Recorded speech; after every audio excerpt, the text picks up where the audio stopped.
Good evening once again. M.M Out Here, over there, everywhere, all over the place. And in this case, right here, with the Apostle Leroy Scanlberry. And as you already know, he who contested the last two general elections, and God's willing to contest the next one. Sir. How are you doing, sir? Doing great, Mr. Morris. Fine. Having survived an Dorian? Yeah. Okay. How are you doing? I'm fine, I'm fine. Yes, sir. I had a touch of the flu, but I shook it off in one day. Very good. Superman. Before we get into anything, I want to say hi to Antonio Rivera from right here in Barbados, Okay. who is a follower of ours, and also Sarah Clement, who comes from Kenya. And let me tell you something with Sarah. When she doesn't see us at a certain time, she wants to know what's happening, right? So I'll make sure we always on time for you, Sarah, and you're doing. Janet received She received this. her copy, yeah. Yeah, she's very happy, and she spread it to her friends. So we always make sure that we do the best for you. Now, I'll get on. The Honorable Prime Minister, Miss M.M Out There, she actually made a speech to our world body. I think it was in France. And it was a very biting speech, and she spoke about how countries like ours are alienated, how they're given false promises, and how they're put down, and all those sort of things. And it was such an impressive speech that she received a standing ovation when it was finished. So I'm going to give you one. Kudos to that. As I said, we give credit where credit is due right here. We don't, we don't fool around.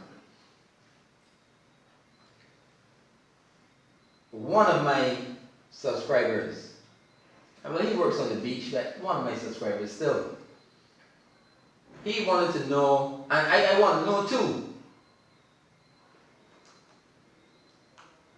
They had Hurricane Dorian, it devastated the Bahamas. M.M Out There, the Prime Minister, and the Attorney General went in person to the Bahamas. Now that's unprecedented as far as I'm concerned. In fact, it reminded me of, I was privileged to hear a little bit of a sermon that he made. He was talking about trailblazers, pioneers. They reminded me of that. Because I've heard of countries giving aid, but I've never heard of countries that the president and the prime minister go into the country itself. So they're trailblazers. They're pioneers, as far as I'm concerned. In that case, what was the reason for them going down there? Well, basically from what I understood, it was really to get a first-hand view of the devastation that Hurricane Dorian had brought on the Bahamas. Hold on a second. A first-hand view? A first-hand view. You're always talking about technology. In this age of technology, I've never seen that. a first-hand view can be seen on a cell phone. I'm just saying, no, not only on a cell phone, but we're talking about the dimension of governmental intelligence, where you sit in your room with your chief of staff and those who surround you, and you have someone give you a first-hand look at the devastation that is there. There really isn't any need for you to be there. Okay? And this is one of the things I keep saying about leadership. A leader does not have to be everywhere. A leader, if you're a real leader, you don't have to be involved in everything. And I haven't seen any of the prime ministers, or I haven't seen President Trump done that. I mean, if you want information on what's going on, it's as simple as a telephone call. It's as simple as a satellite feed. It's as simple as sitting in your situation room and getting connected with the persons that can feed you the type of information you need, and getting up-to-date information on what's going on. I am flabbergasted as to why the Prime Minister would have to go down there, and even more so, the Attorney General. Okay. Why did the Attorney General go? Did he go to give them insights on how to stop looting or how to stop crime when he can't even do it here? We need you here to stop the shootings that's going on. We don't need you in the Bahamas. That's rubbish, man. And who's paying for that?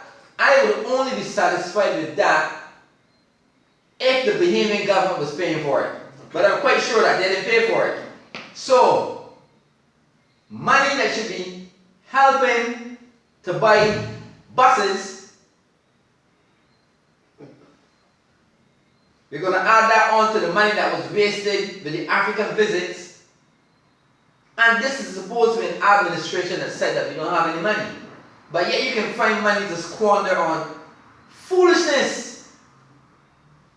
Well, we go back again to what I'm saying about the leadership, and even on a trip like that, you want to have individuals from your DEO, you want to have individuals, structural engineers on a trip like that, because we understand the level of devastation. Nothing was left standing. Churches collapsed, and even so, here in Barbados, there's, let me say this, okay? I'm going to bring this out of a portion of our ideal, not just for St. Peter and the MBKA, but also for Barbados. Not one of our, we're talking about caring for your people. Not one of our successive government that knows Barbados is the first country that encounters any system coming off the coast of Africa. We are the first country to encounter all of them. Not one of our governments have built a hurricane bunker anywhere in this country, outfitted it with beds, kitchen, so that we can take care of our people in case we have a devastation like Hurricane Janet. Not one of our government, and yet our people talk about we have leadership.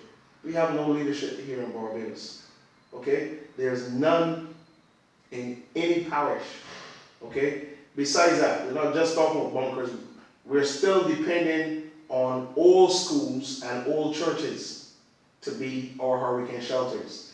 It was clearly seen in the Bahamas that churches collapsed and killed people. Hurricane shelters collapsed, killed people.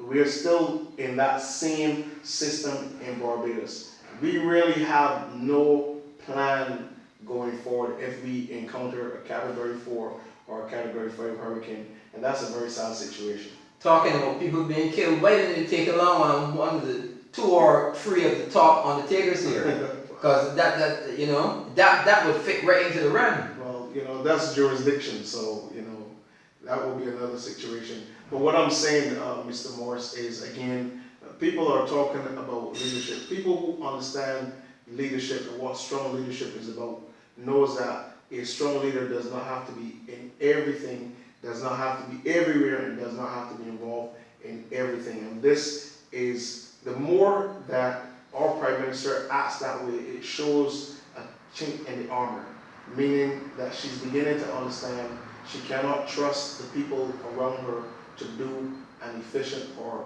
professional job. And that's becoming very noticeable. Apostle, why didn't you say it the way it should be said? She's beginning to understand that she's surrounded by a bunch of idiots. Well, I'm not going to put it that way, I'm diplomatically. You're saying it diplomatically, but I am saying it openly because I do not care. I'm not scared of anyone. I have already mentioned 3 idiots. There are 2 in the Ministry of Transport, and there is 1 in the Ministry of Sport and Culture. 3 idiots so far. There are others, but I'm just waiting so I can tie them in. Yeah. But the Prime Minister is surrounded by idiots every day. That's why she has to be in the forefront, as brilliant as she is. Even here in Spikestown, in terms of what was happening before Hurricane Dorian passed here, with the drainage in the salt pond, we have a representative that is from St. Peter that should know the ins and outs of St. Peter and should know it's simply what needs to be done there where that drainage is concerned. You cannot be really a representative of a constituency and don't know your constituency. The representative for St. Peter is never in Spikestown in any case. He wasn't spiced down coming up to the elections because, you know, he wanted to get votes. But he's never in spiced down, and there's no excuse that as Minister of Labor that he's busy, because he's doing absolutely nothing as Minister of Labor. And I'm not ready to label you as an idiot yet, but I'm compiling a dossier on you too. Well, again, Mr. Morris, I'm looking at these things over and over, and just like you are, I'm watching these things very, very carefully. And I have a number of individuals who've been saying things, about the newer parties, about the recently established opposition party.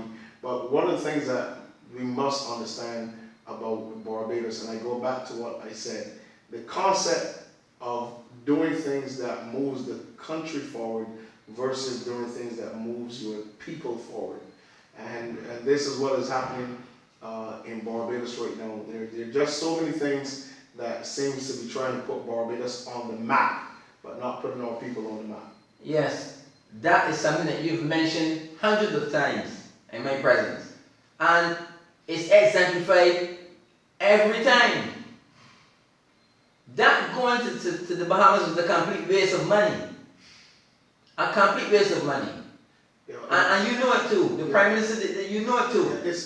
We're living in an age of intelligence. We're living in an age of technology.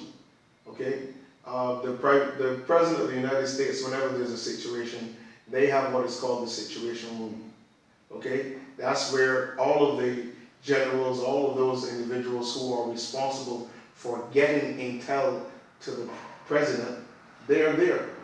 Okay? And I think it's important for, in a Caribbean society, where the Bahamas is supposed to be a part of the Caribbean, but they don't actually behave as though they're part of the Caribbean. I think it's important for our connection, our intelligence between islands. It must be at a higher level. Okay, so there really isn't any need for us to be in a place where we can actually have the intel, credible intelligence coming out of those places. Man, you can get credible intel by technology from Russia. If you have a friend in Russia, you can get on the phone. Watch it, you can watch it. There's no need for them to go down there. But I'll tell you something about the Bahamas. I have a couple of friends from Bahamas. One guy called Kevin Culmer, my girlfriend. Hi Kevin, because I know you watch this. They talk like us. The pure Bahamians, they talk like us. If you actually hear one, you don't sit and think it's the Barbadian. I've heard them speak. So am I right or wrong? Yes, sir. Yes, they are, but they don't think they're like us. No. They think they're like the United States, right? Idiots that they are. And as I said, another example of squandering something which you criticize, yet you're coming back and doing the same thing over and over and over again. As I said, you can do this because the people were stupid enough to give you 30 seats. So that's why you're doing it, because you can't be challenged. But you know when you're going to be challenged? You're going to be challenged at the next ballot box. That's the time you're going to be challenged. Well, I'm going to say this before we get to the close of this session. Why is it that we can corral our people, or harness our people to give to the Bahamas, and we've never thought about having an event to raise money to help our poor here in Barbados? Apostle, that's something we'll answer in the next session. But for now, this is M.M Out There, over there, everywhere, all over the place, saying that this is the end of part 1, and we'll be back very shortly with part 2. Let's make our exit, Apostle. Thank you, sir.